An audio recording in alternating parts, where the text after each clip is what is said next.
പോലെ എല്ലാ ആക്ടേഴ്സിനെയും ഒരു വേറെ അവതാരത്തിലാണ്. അത് ഓരോരുത്തരെയും എടുത്തു പറയാൻ അത്രയും പേര് അതിമനോഹരമായിട്ട് ചെയ്യുന്നുണ്ട്.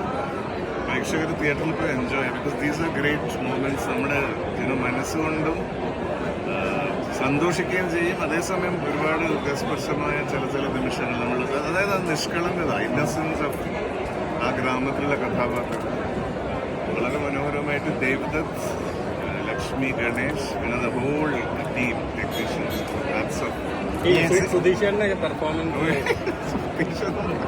നമ്മൾ പ്രൊമോസൊക്കെ പറഞ്ഞിട്ടത് എന്താ പറയുന്നത്, എക്സ്ട്രോർഡിനറി. അതായത് ഭയങ്കര എക്സൈറ്റ്മെന്റ് ആണ് നമുക്ക് കാണുമ്പോൾ.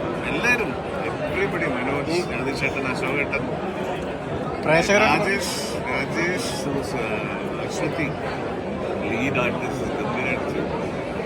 പ്രേക്ഷകർ തീർച്ചയായിട്ടും എൻജോയ് ചെയ്യുന്നതാണ് എൻ്റെ പ്രാർത്ഥന.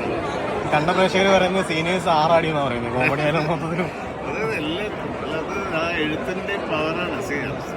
ഈ ഡയറക്ടേഴ്സും റൈറ്റേഴ്സും അത് കൺസീവ് ചെയ്യുന്നതാണല്ലോ ആക്ടേഴ്സ് ചെയ്യുന്നത്. അതുകൊണ്ട് അവർക്കൊരു വലിയ ഹാറ്റ്സ് ഓഫ്. ഇത്തരം അവസരങ്ങൾ വരുമ്പോഴാണ് നമ്മളിപ്പോഴത്തെ എല്ലാ ആക്ടേഴ്സിനും ഒരു ഓപ്പർച്യൂണിറ്റി കിട്ടും. ചേട്ടൻ്റെ ഒരു വ്യത്യസ്തമായിട്ടുള്ളൊരു ലുക്കാണ് മൊത്തത്തിൽ. തീർച്ചയായിട്ടും എനിക്കും ഭയങ്കര രസമായിരുന്നു ചെയ്യാൻ. ഓക്കെ.